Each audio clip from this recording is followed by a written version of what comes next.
Are we ready? Hey everyone. It's good to see you all. I need to make myself bigger. Should we? Hey everyone. Hope you're doing well. So welcome everyone to the College of Architecture and Design at Lawrence Ecological University, and welcome to those joining online through our YouTube channel. My name is Sara Kodarin, and I'm an assistant professor of architecture. At the college, we believe that the future of design is multidisciplinary, and we host a range of design degrees that include graphic design, product design, transportation design, game design, interiors, and architecture. We track design future trends, emerging technologies, and advancement in practice as a means of crafting education approaches in these areas. Our lecture series allows us to engage in design discussions and offer broad perspectives on where we are headed. So our next lecture will be held, as a reminder, downtown Detroit in the 1001 Woodward Avenue Gallery in conjunction with the Detroit Month of Design, and that will be on September 26th, 12:30, with Michael Sorensen, partner and design director at Henning Larsen. But today, no sound.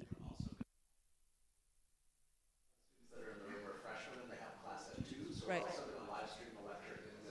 Okay. So that these students can also attend and be here. Perfect. So also live stream since it's downtown. Right. More than welcome. But I want to introduce today's guest lecturer.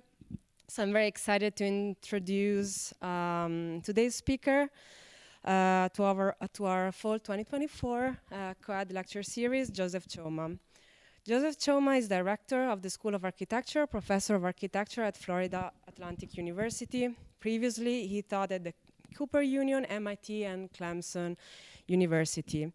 He was the 2019-2020 NCCR Digital Fabrication Researcher in Residence at ETH Zurich and received awards from the AIA, ACMA, and Acadia, including the prestigious 2023 Acadia Innovative Research Award of Excellence. His material explorations have been noted by Composites World magazine as spearheading research into the use of foldable composites. He's the inventor of foldable composite structures, holding a US patent. Additionally, he's the author of 3 books, so you guys should all take notes. So, Morphing, Guide to Mathematical Transformations for Architects and Designers, Etudes for Architects, and The Philosophy of Dumbness. Joseph completed graduate studies in design and computation at MIT and completed his PhD in architecture at the University of Cambridge, where he was Cambridge International Scholar. So Joseph is not only a talented designer, and you see his amazing work today, a researcher and academic administrator, but also an intellectual, deeply invested in contemporary architecture discourse. But also we, as colleagues and faculty, were always amazed by his ability to draw connections between historical precedents and cultural references. So I know that many of the second-year students are here joining today. So guys, please pay attention and look how it will frame his work intellectually. So we are really incredibly fortunate to have Joseph with us today. In his lecture, Foldable Structures and Materials will explore innovative paths towards a more sustainable future in architecture and design. So at the end of the lecture, we'll have time for a Q&A session. And so please, everyone, help me welcome Joseph Choma.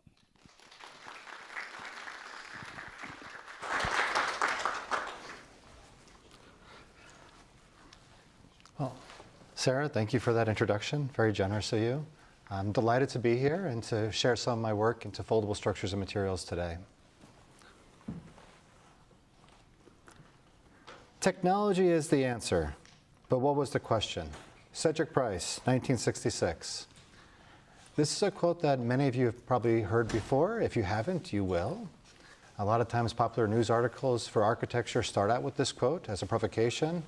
But it's also important to contextualize this quote within the year in which it was said, which is 1966.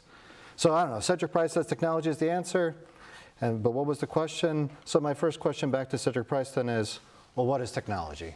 If that's the answer, then what really is this thing that we talk about? And when I think about technology, I also start to question, does technology equal innovation? Are they really the same thing? I'm not so sure they are. So again, 1966 is when this was said. What was going on at that time period?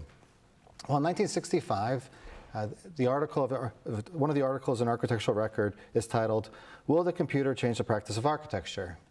And it documents a conference at the BAC from 1964 where leaders in architecture, computer science, aerospace engineering came together, again, to question and project, how is the computer going to change the practice of architecture?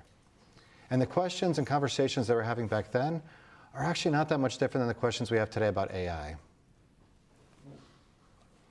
So this is one of those futures that were presented. This is Sketchpad, developed by the Lincoln Lab at MIT. However, when I look at this technology or future, and I think about it, it's not that much different than drawing by hand. Whether I draw on a tablet or whether I draw by hand, fundamentally I'm still just thinking through the act of drawing. So this is a technology, but I don't think it fundamentally changed the way we think about how to design. And in this case, I would say the tool is just a device to augment an individual's ability to perform a particular task. On the other side, the Boeing company presented this. They were able to create an algorithm or a rule-based geometry that by writing these set of rules, they were able to create a full three-dimensional geometry with one set of rules. This is a drastically different way of imagining of how to approach a problem or how to identify new opportunities. It's a way of thinking we could not have thought of without the computer. And so in this case, I would say the tool is not just a tool, but it actually starts to become an instrument to think with. But also at that same time period, it's the same time period that Friato established the Institute for Lightweight Structures.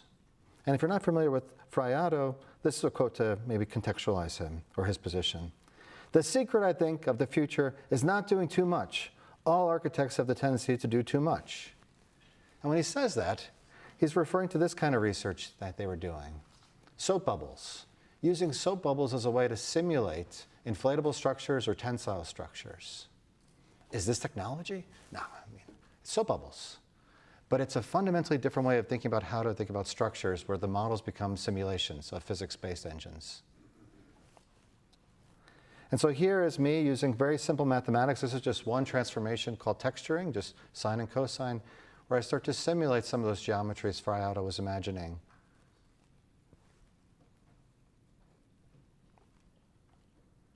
Now that's just one mathematical equation. This is an example of a geometry that's created with 4 mathematical equations. I promise this isn't going to be a full math lecture, but I might as well just very quickly give you a breath of that. So this is a donut, from a perspectival view of the side view, and this is the XYZ equation. U and V control the extents of that geometry. And so here we apply texturing, here we apply twisting, here we apply flattening according to the Z coordinates, and then here we apply cutting. And then after this, we decide to change it to become a double twist. So just recalibrate the twisting a little bit more. And that becomes the recipe to generate this geometry here. And then after looking at this geometry, and I started to look at what is it like to experience underneath it, this is the view we get. And aesthetically, I was quite seduced by these singularities or these ripples along the surface, which I could trace. And I could just stop and say, all right, now let's try to build this. There's a lot of ways we could build it. But then I started critiquing my own work, and for me, when 40% of the carbon dioxide emissions in the world are associated with the built environment, I believe we have an ethical obligation to not only design and build, but also design the way in which we build. So just because we can build it with our current means and methods doesn't mean we should, in my opinion. So then I started thinking, well, maybe those ripples don't want to be ripples. Maybe they want to be curved creases. So the first question I started asking myself was, what methods can be developed to translate continuous surfaces into folded structures which can be mapped to two-dimensional crease patterns? So how do I start with a curved surface as an input and then figure out how to almost reverse engineer it into a folded geometry? So I start with very simple math again. Here again, we're looking at the little dome. And then I apply a positive and negative texturing, which creates an anticlastic surface. I then cut it to just look at one of these saddle geometries. And then here again, you can see one arc upward, one arc downward, which again relates to that positive and negative texturing. So this becomes the geometry which I want to try to make. I look back at history, I look at the work of Joseph Albers and the students' work in the Bauhaus. And if you look at the model on the left, there we see like a hyperbolic paraboloid, which is again very similar to that saddle geometry. This is the crease pattern for it, a series of concentric squares alternating between mountain and valley folds. But and then why were they exploring a series of concentric squares? Well, Joseph Albers was obsessed with painting a series of concentric squares of different colors in almost a scientific-like rigor. But when you take that geometry and you fold it and you orient it towards gravity, this is what it looks like. But then through some more advanced computation, we can then take this geometry and understand relationships to alter its boundary condition such that when it's folded, we start to get something that's relating to that input that we're trying to reach. So in the most simple sense, fold finding is about searching for crease patterns. How do we find the crease patterns to make the geometries we're trying to make? And so that geometry, or that crease pattern I just showed you, when you fold and orient it towards gravity, this is what you get. And that earlier continuous smooth surface would basically be the centerline geometry of this one. In other words, go through all the centers between all those folds. So why am I so interested in folding? Well, as soon as you fold a sheet of material, you gain structural depth. If you organize the folds appropriately, you can have flat packing capabilities, and you can have numerous variations with one systematic method. Now, I want to make a distinction that I'm not so much interested in origami, but I'm interested in folded structures. And I like to make a distinction between these two. Because once a folded geometry has a specific orientation to gravity with the intent of carrying loads, with the intent of being built at a large scale with actual physical materials, the way in which we evaluate it is fundamentally different than the way we would evaluate a piece of origami. That said, in architecture, we think we have a whole discourse called folded structures, but in reality, most folded structures are not folded at all, but they're fold-inspired. And this is what I mean by that. This is considered the world's first folded structure, but it's a precast concrete structure, and I think at best we could say it's fold-inspired. And even when we look at publications like this one, Structure Systems from 1967, they look like folded structures, but in reality what they are, they're folded plate structures. In other words, it was intended to be flat planar material connected at some dihedral angle. It wasn't intended to be a giant crease pattern and folded. And the reason we know that is because there's never a crease pattern documented. And we see a lot of these folded plate structures made out of various materials, like this one in Osaka, or this project by Heatherwick, which is steel that's been welded together. But I'm really interested in literally folding things at the scale of architecture, like the way we fold paper. So how do we translate paper folding to materials which have the potential to scale up? And the first material I start to look at is something called fiber-reinforced polymers, FRP. So you take a textile and you take a resin, and together you can rigidify a surface. Oftentimes we know of FRP as fiberglass or carbon fiber, but now there are a lot of natural composites that are also based on this. Things like bio-based resins and goat hair textiles. So although FRPs have been around for a while, it's only within relatively recent years that the International Building Code has identified it as a viable building material. It's also only within relatively recent years that the American Composites Manufacturers Association has written the first guidelines and recommended practices for FRP architectural products. Does this mean that it is like the material of the future? No. But it means it's going to be more widely used in architecture. So if it's going to be more widely used, how is it going to be used? So what is the future of FRP for architectural applications? This is the SF MoMA expansion designed by Snøhetta, fabricated by Chrysler Associates. Major advancements in fireproof technology. It's the largest implementation of FRP materials in the United States. However, it's over 700 panels made with over 700 unique molds, where each mold is only used once. I don't know about that. When a well-made mold can be used over 1,000 times, the idea of making one and making so many customized ones that we're only going to be using once, it just doesn't seem like the future to me. On the other hand, this is an example of using constraints as opportunities by David Reeby of Windsor Fiberglass. Here he only designed one mold, but created the edge conditions such that all the edge conditions are the same. So as you rotate this panel, it gives the visual illusion of variation. This is very much like Joseph Alber's economy of design. I think this could be a future, or at least by adding, again, the rigor into the constraints. However, here we're not looking at anything structural, it's purely cladding. Then we have things like this reconfigurable mold by Adapa. This is widely used in the automotive industry and the aircraft industry. It's fantastic technology, allows for lots of bespoke parts. However, it's a very expensive technology. I can't buy one of these and stick it in my garage. And I'm particularly interested in how technology becomes accessible to the masses. And then we have works like this, where there's no mold at all.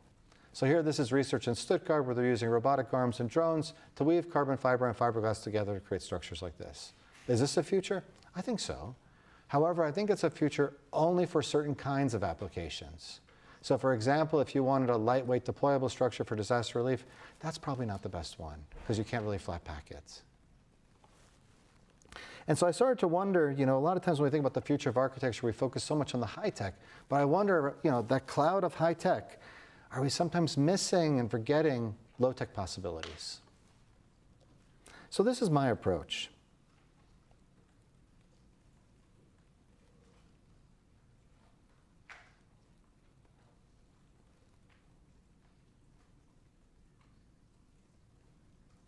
So here I fold paper really fast.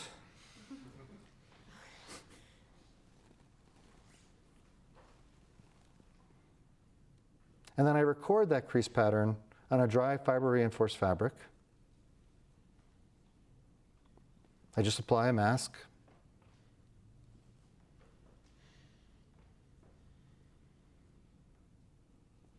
Paint resin on the surface.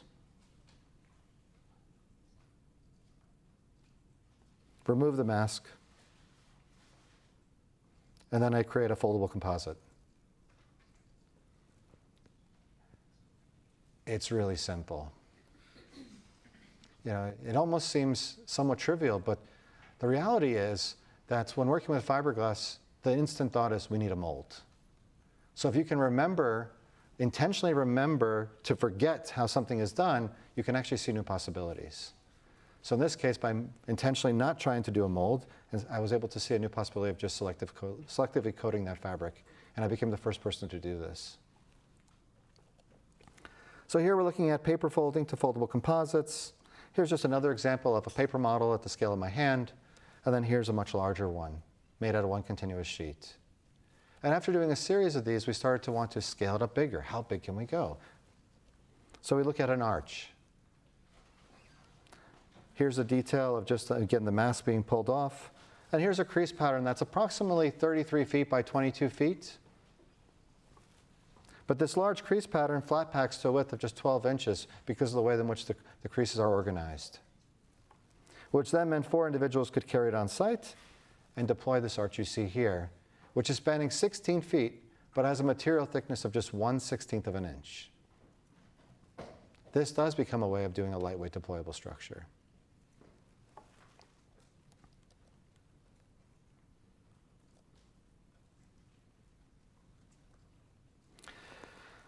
After doing that, I started wondering, what are the constraints and limitations of translating paper folding into foldable composites? Is it possible that everything I fold out of paper, I can fold out of fiberglass? And to answer that question, I decided to ask us another question, which is it possible to fold fiberglass along curved creases? Since curved creases are naturally the hardest to fold out of paper, let's see if we can fold them with fiberglass. And if that's possible, then probably anything I can fold. So I look at a saddle geometry. Again, I look at the work of Joseph Alpers. I look at history as a way to move forward.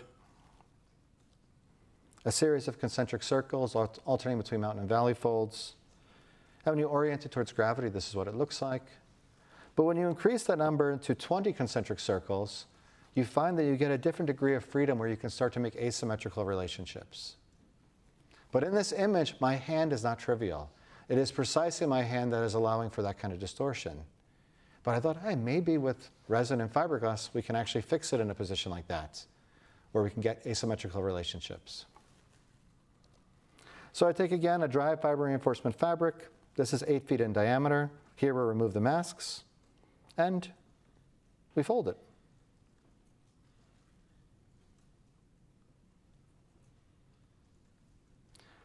That was the first time we ever folded a fiberglass disc with concentric circles. It literally took us 3 minutes, no more than that. We didn't practice, it wasn't rehearsed. Why was it so easy to fold? To fold that little paper model was a pain, and it probably was like 2 hours. This, 3 minutes.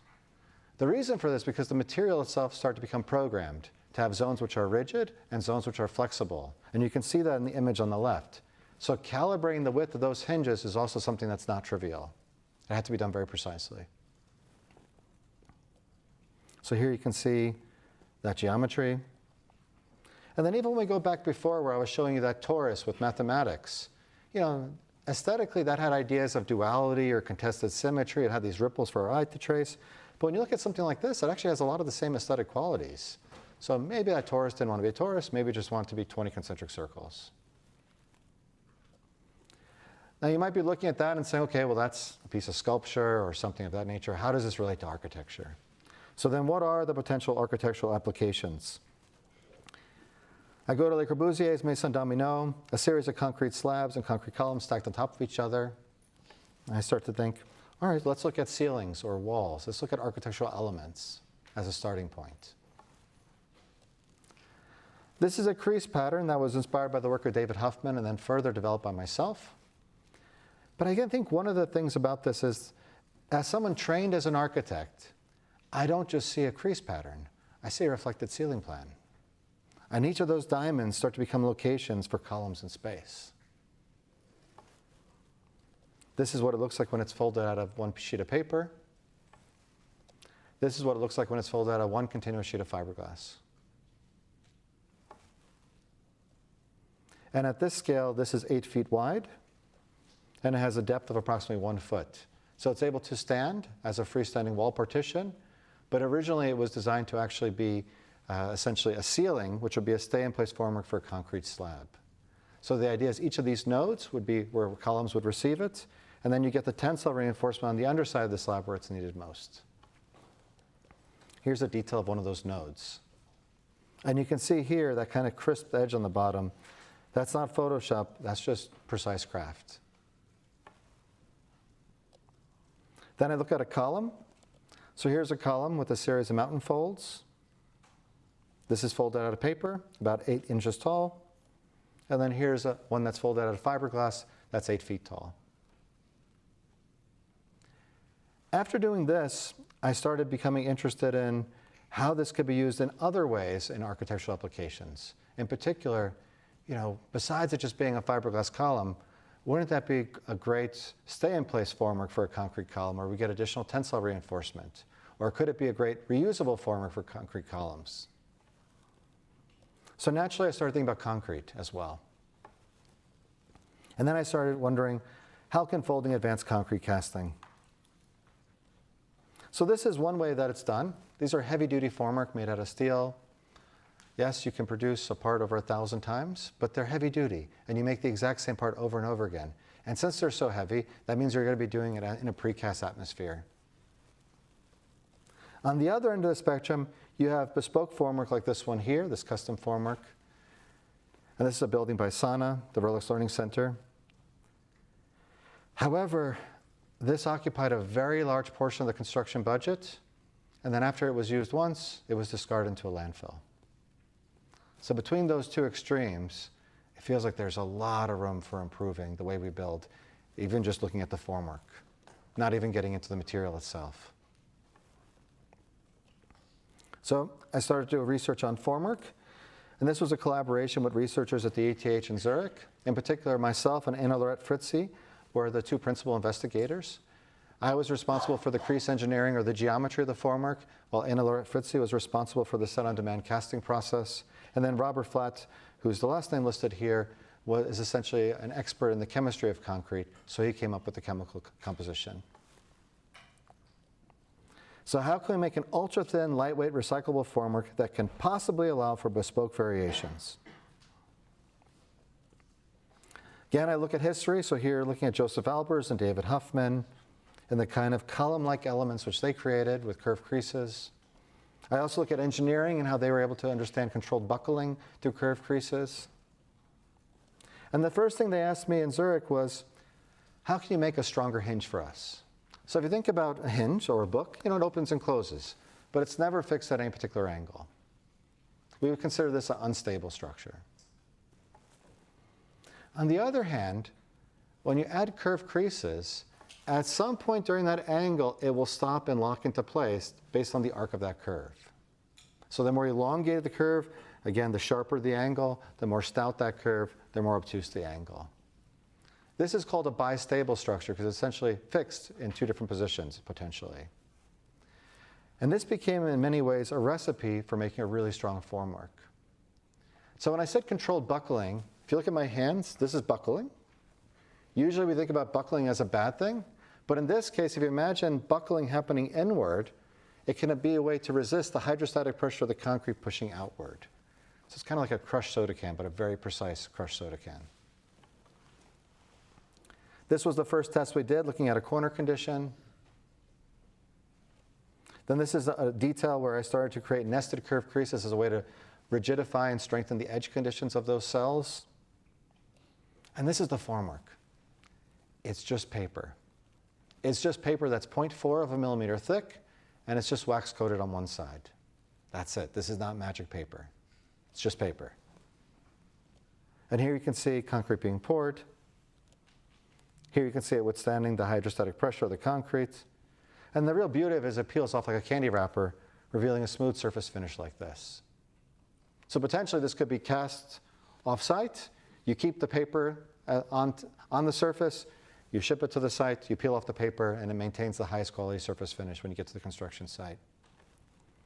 And then here we are scaling it up, where now we're talking about 3 meters tall, using construction-grade concrete in Switzerland, which has aggregate sizes as big as 8 millimeters. And this is also, again, fully reinforced. So it really becomes an example of how an academic research project can become ready for actual industry and buildings. Now, some of my research, as I mentioned, is interdisciplinary collaborations, but some of it is also something through a pedagogical model called research through teaching, teaching through research, where I literally collaborate with my students as a way to advance my work. Now, I'm not the first person to ever do this. In the Beaux-Arts, there's a manual called Exercises in Constructive Geometry, and it's one of the first real logbooks I've ever seen in a school of architecture where they start to document the work almost like as if they were science experiments. They even try recording things different ways, as wireframes versus surfaces. They also use terminologies that are very computational. Again, this is 1969. What I mean by that is they use terminologies like topology, morphology, variation. So even though they're not using the computer, they're talking in a very rule-based manner. And this is one of the structures which they created, which is a corrugated cardboard structure. And then a few years after that, there was a similar exercise done for a studio at Cal Poly Pomona in 1971. And these studios really inspired me to try to take my work in foldable composites and share it with my students. And this is the question we tackled as a team. How can folding advance deployable shelters for disaster relief? And this is the sequence of what happens for disaster relief. Usually the first action is to have a tent, and then you get larger tents. At some point they build dwellings that are a bit larger, and then eventually you get back to what it was originally. The real problem with this timeline is people end up living in those tents a lot longer than they're supposed to. It can be many months, it can even be years. And so I thought, well, maybe with my foldable composites, we can quickly deploy it like a tent, but then we can use it as a way to transition to make something more permanent. Maybe it becomes the roof of the more permanent structure. Maybe it becomes a formwork for the more permanent structure. But it starts to fill this gap between the tent and the more permanent structure. And so as a team, we started to looking at different types of geometries that could be applied for these kind of inhabitable spaces. The first one is a vault. So here's the crease pattern for the vault. And then this is what it looks like. And in this case, this is fabricated at about a 1/3 scale.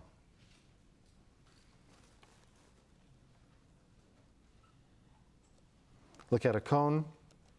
So here we take a conical projection, we apply what's called a Yoshimura pattern, or a series of diamonds, onto the surface. This is what it looks like when it's folded. Then we look at a cube. Here we're combining both the Mura origami and the Yoshimura. So the Mura origami becomes the flat planes, and then the corners becomes the Yoshimura. Here's a detail of one of the sides. Then here's how it makes a box. The edges of this particular geometry were also very precisely calibrated, such that they were basically shortened. So this way it actually locked the entire structure in place so it wouldn't become an accordion and collapse. Looked at an A-frame.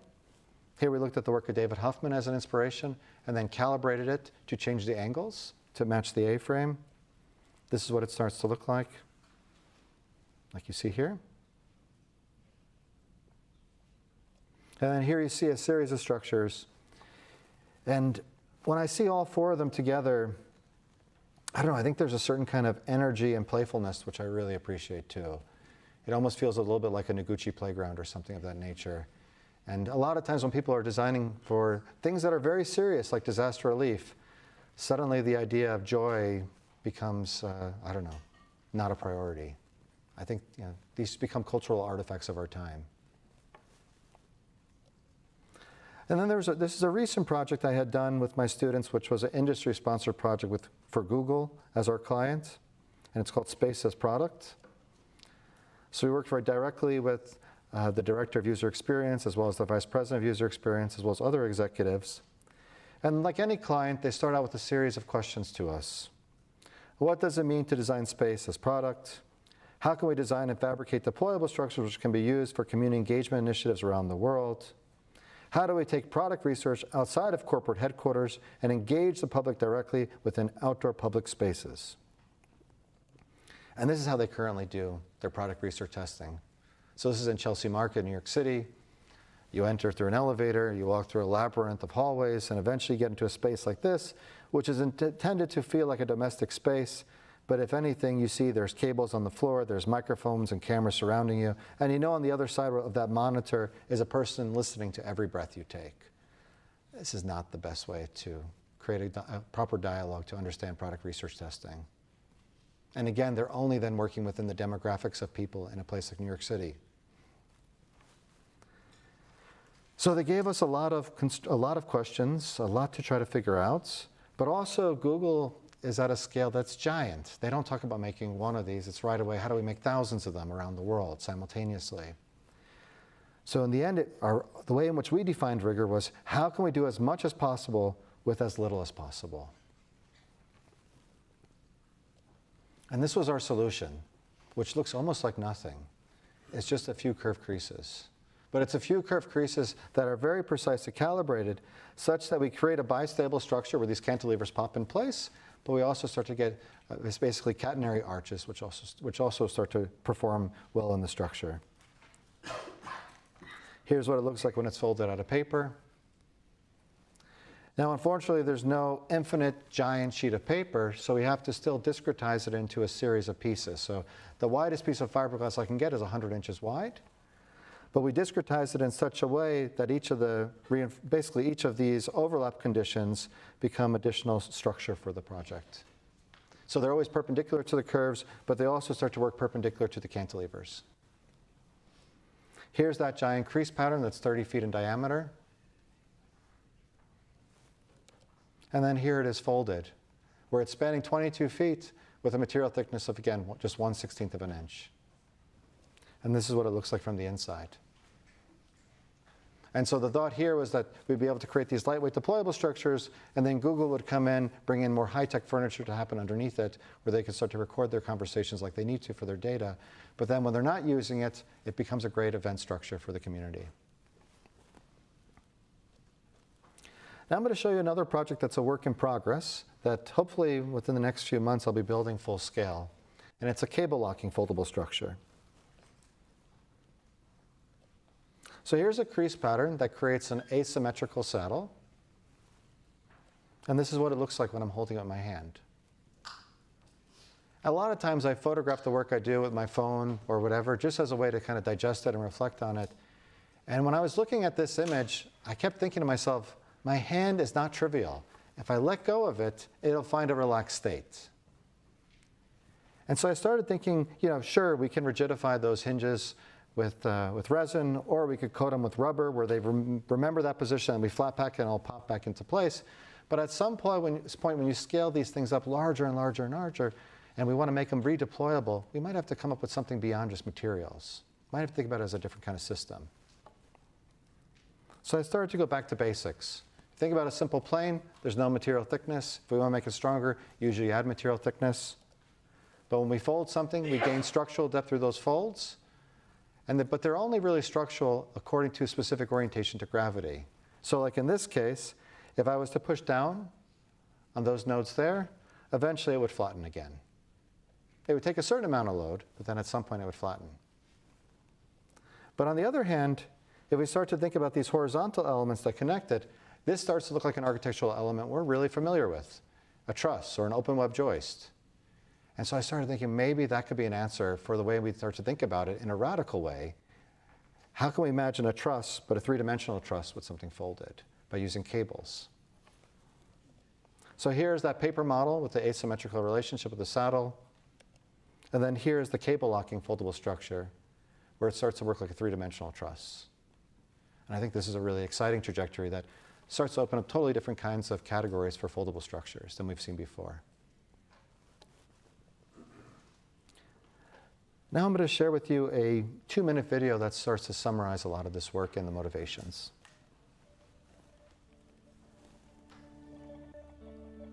I am Joseph Choma, a leading expert in foldable structures and materials.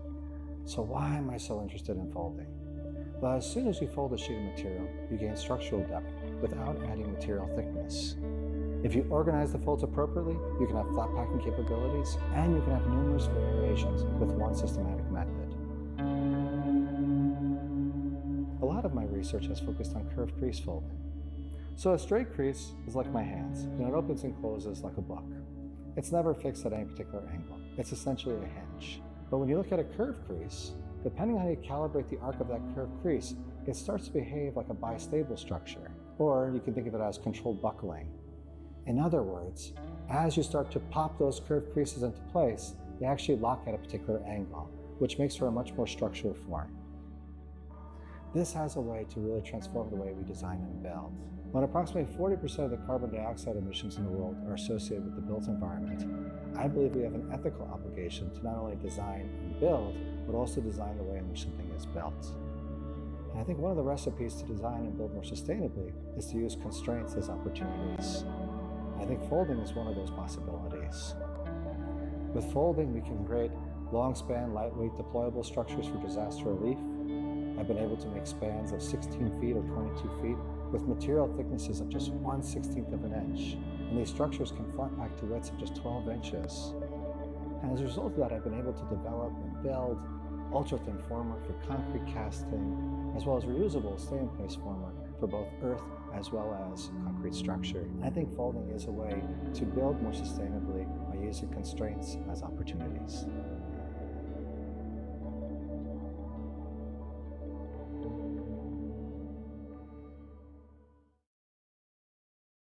So I think folding can transform the way we design and build, but I think it's also just one of many exciting trajectories for the discourse of architecture. So last question, what is technology, where I started?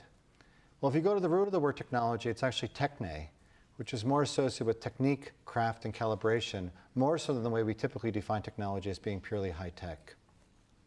And in my opinion, just because something is fabricated with a robotic arm doesn't make it innovative, and just because something is fabricated by hand doesn't make it obsolete. And in fact, most of the time when we're working today, the high-tech, low-tech duality is not really so much like a polar opposite. Yeah, I'm folding paper by hand, but I'm also using advanced computation to understand how to realize those geometries really precisely. So most of the time, this high-tech, low-tech is more blurred than distinct. But again, I think as a way to kind of move the discourse forward, we want to be conscious that we can't just add technology and stir. We've really got to be critical about how we're advancing the intellectual discourse of architecture. So with that, thank you very much.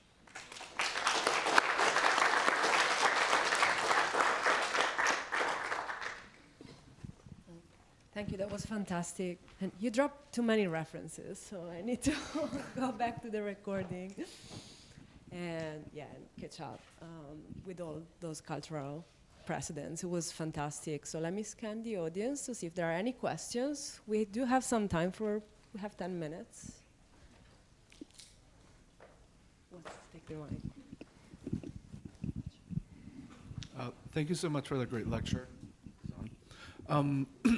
Just maybe a prompt based on your kind of last question when you talked about the wardrobe technique.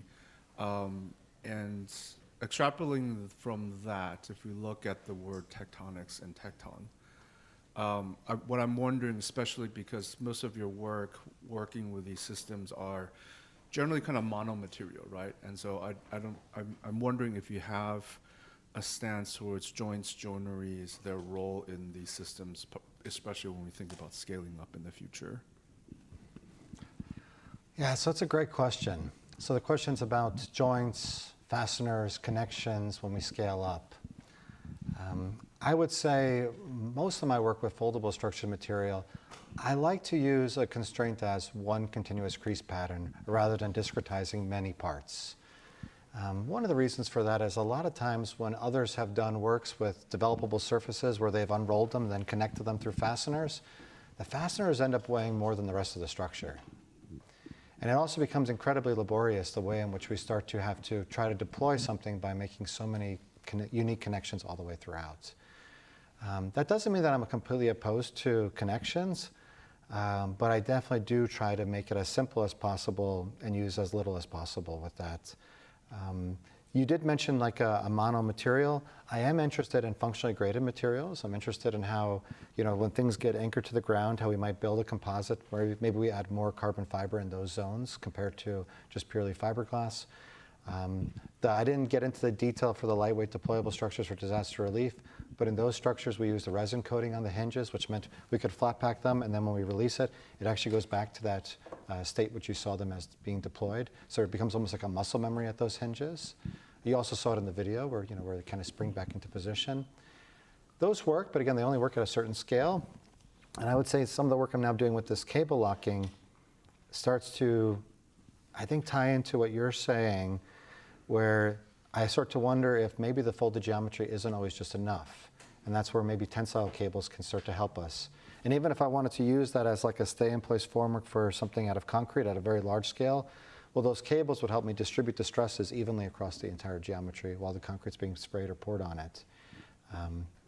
But yeah, I don't know. This is one particular approach. I wouldn't say the other approaches are not valid. It's just, yeah, that's what I'm trying to do. But great question.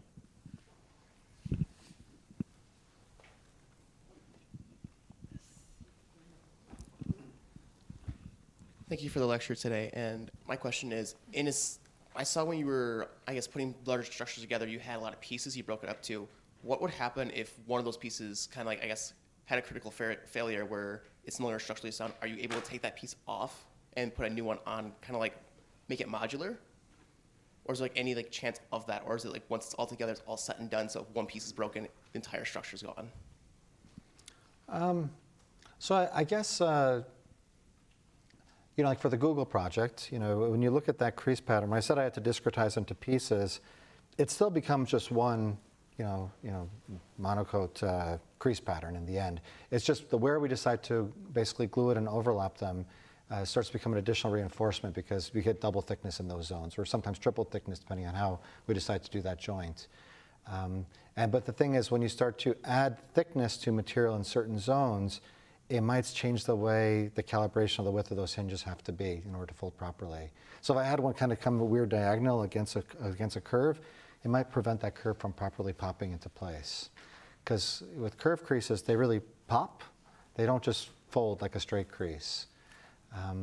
But I guess to answer your question, if there was a failure, The unique thing about foldable composites versus like a folded plate structure, I've seen people corrugate, make a perforated edge and then fold a piece of metal. In almost every instance, when they do a load test, it fails on the hinge. Basically, where it's been perforated, you've made a weak spot to allow it to fold, and now it's actually become the weakest part of the structure. For mine, because each of those arcs are actually calibrated to become almost like double curvature, they have an arc to them, that actually becomes the strongest part of the structure. So if it was to fail, it actually fails tangent to the curve and diagonally across. It won't fail at the hinge itself, that's why it's a much stronger way, like mechanically, than just connecting things at angles in that way. But if there was to be a failure, chances are there would be a failure in how one of the panels connected to another one, that it wasn't done properly, more so than like a failure for a module or something like that. Thank you.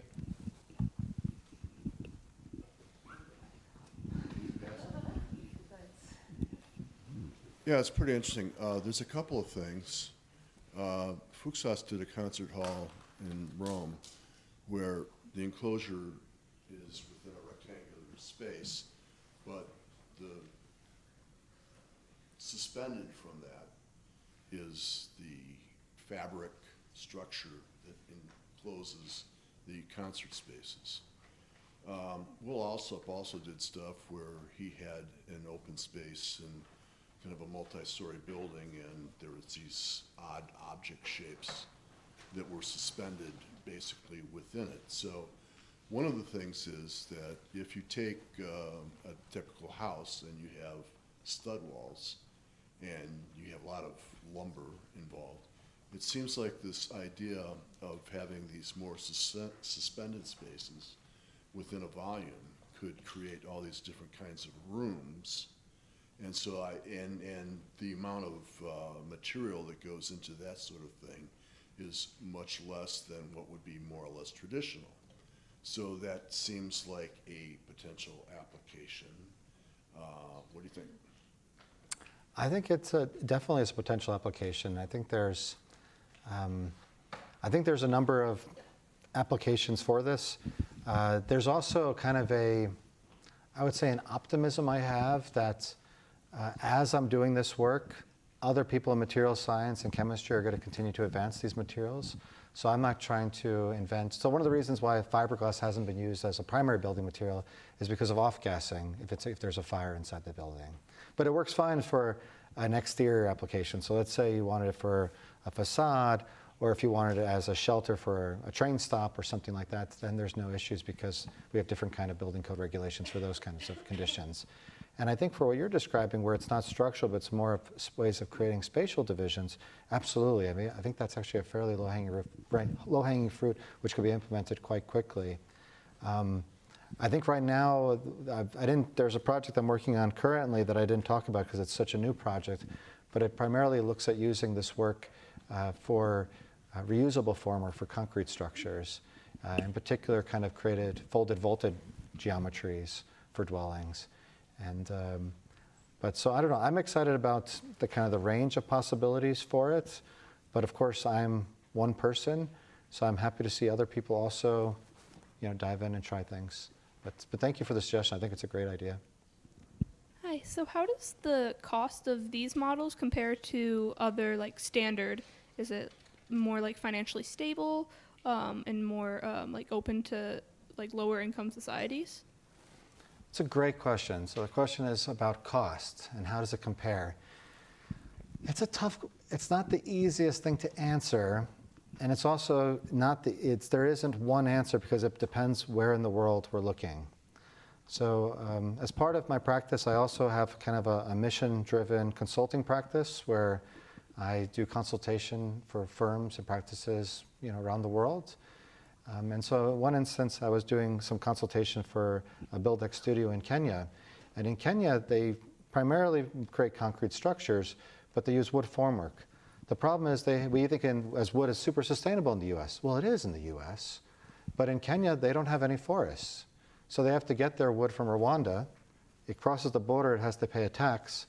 They can then only use it at most 3 times, and then the finish is no longer acceptable. And then they have to figure out how to get rid of the wood. And so, but on the other hand, they make fiberglass locally there. And so the idea of them making a fiberglass formwork, in that instance, that they can reuse over 100 times or several hundred times, depending on how well it's made, becomes significantly more cost efficient and actually more sustainable as well. So it's not like, again, it's not always like the most simple, yes, it's more expensive, or yes, it's cheaper. It depends on very different conditions of how it's being used. But it's a great question, and definitely is something that I'm looking at seriously. Yes, I just have a quick question. Early on aircraft design, they would use like a fabric material, and then they'd use like a cotton, let's say, organic. Then they would use like a doping material, which would be like a plastic lacquer as such. Is there any relation of that material, of those materials, to the resin that you're using on the folded material at all today?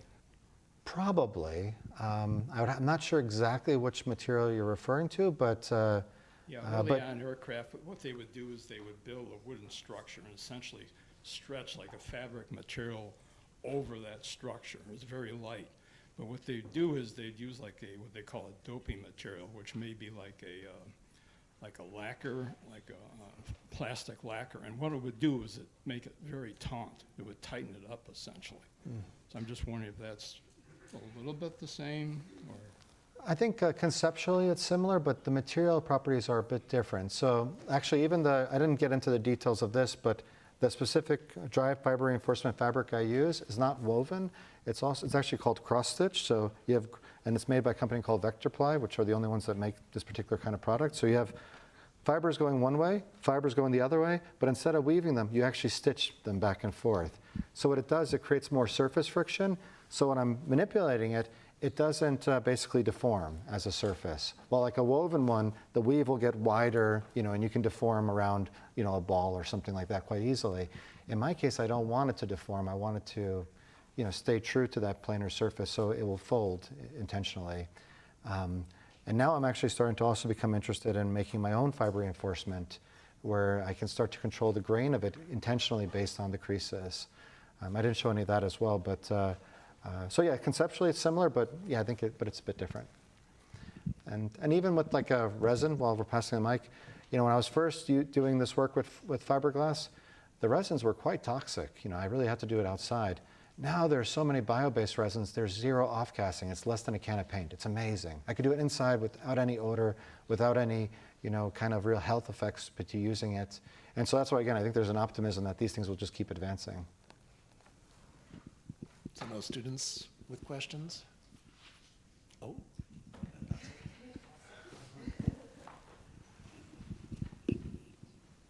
Hello. Thank you for your lecture today.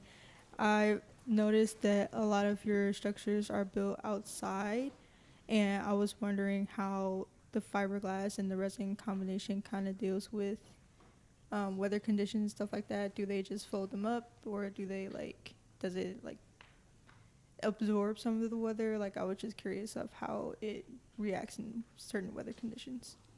Yeah, it's a great question.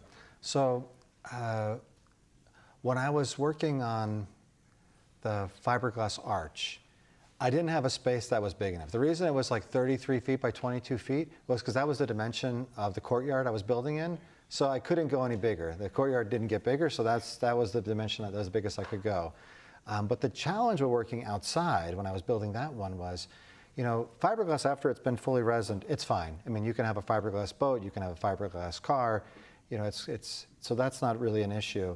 But the problem is when the fibers are dry, if they get wet, you basically get lots of micro cracks, and it makes the structure significantly weaker. Even though visually it looks exactly the same, the tensile strength is reduced by a major amount. I don't know the exact percentage, but it's significant.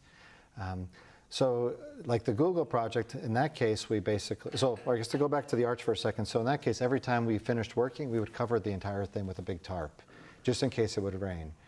Now I have a large enough lab space where I'm able to build it in my lab.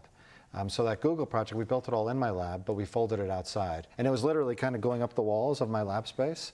And then the students are, well, how are we going to get it out of the room? It's like, oh, we just roll it up like a burrito. So, we rolled it up like a big burrito and walked it out. It's like a big rug. But after it's all completely sealed, then there's no problem. But yeah, definitely to work just in an exposed environment with the fiberglass, with the chance of it getting wet before it's finished, it would be problematic. Great question. Sorry? Pre-pregs. Yeah, so I have looked at pre-pregs, but they haven't, I don't think they've worked the best for me for the scale of the application which I'm working at. You know, it's to try to heat something at that scale. Again, if I was to take the earlier suggestion of looking at it in a more smaller modular way, then yeah, pre-pregs could work well. There's also a company based in Seattle that does some really great work where they remove resin with a laser, so they do laser ablation. That works really well, but you know, most of the products they make are quite small because they're limited to the scale of the laser bed. So I think that's similar with the pre-pregs. There's a certain scale which it would work well, but then a certain scale where it won't work well.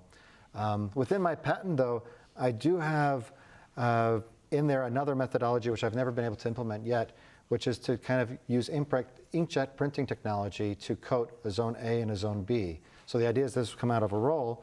One zone would just cure, you know, automatically, while the other one might cure when exposed to a particular temperature, specific light, et cetera. And so then, you know, all the selective coating is done instantaneously or automated. I haven't, unfortunately, again, as an individual of one, I haven't been able to kind of advance that line of it, but I'm really interested in it as a trajectory. UV cure resin? Yeah, so there are, and I think the UV curing resin will be really great for, again, for that selective coating where, again, some of them would just cure over time, but then like the hinges could cure with UV. The only challenge I don't know is I don't know how well it works with workability when you're actually folding it. And so, but conceptually, it seems like it could work really well. Yeah. Well, I want to thank you for an amazing lecture. I think the topics that you raised, because I know that we've got some historians in the room, we've got technology people in the room, and we've even, and also for those of you that don't know, Joe does a lot with AI. He didn't talk about it. He has some of the work downtown in the current exhibition. And what we've also started to find with AI, right, which is a kind of, seems to be future focusing thing, we've talked about the need for visual literacy, more precedents, more things, starting to mine history as a way to look at what we might do with some of the future things. And I won't play the do you know so-and-so game because you win all the time in terms of all of the history. But as I, and maybe I will do it, but as I look at some of your structures, I think it's really exciting what you're starting to do with the cable wires in terms of moving things in other directions.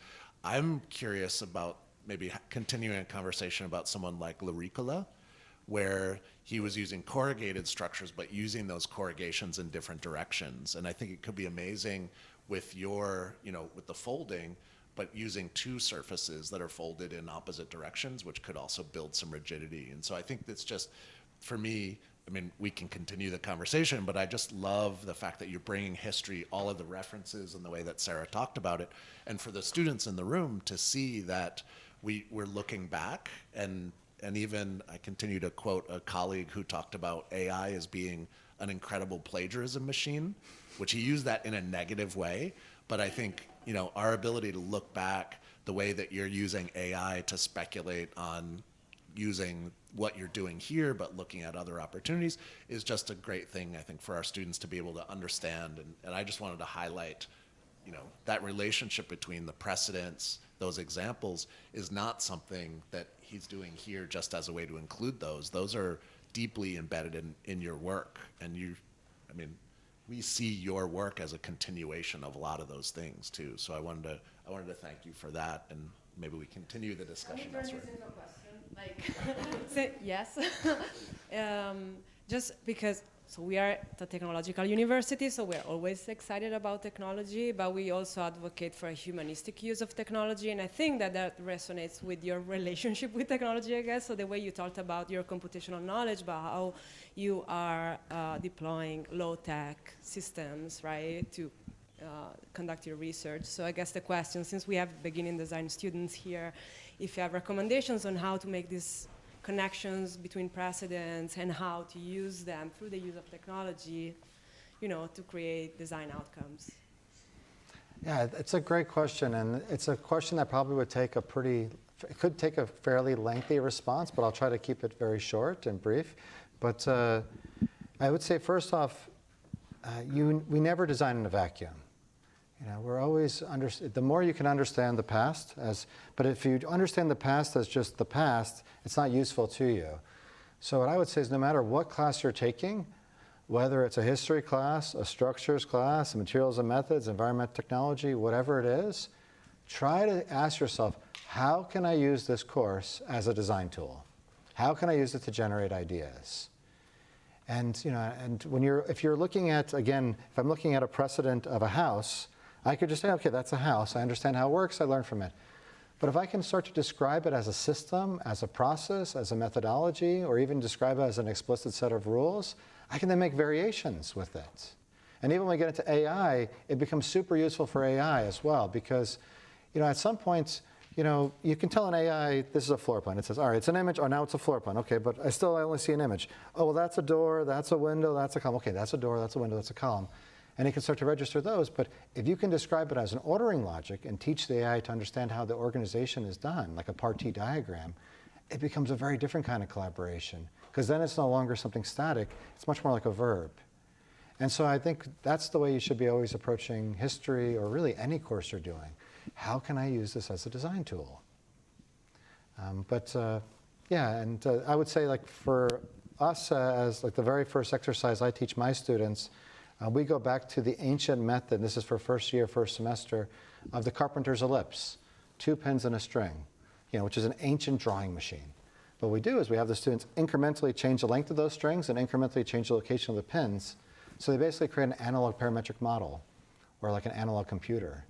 And then when they're done with their drawing, they get these beautiful layered drawings that give the visual illusion of three-dimensional space. So it also starts to teach them to see beyond what's literally there. So they're not like, oh, I'm going to make this thing that looks like a donut. It's like, no, I'm just exploring this, and suddenly now I'm starting to engage visually and be open to the unexpected. So yeah, that would be the last thing I would say, is be open to the unexpected when you're using it as a way to generate ideas. But This was amazing. Thank you so much.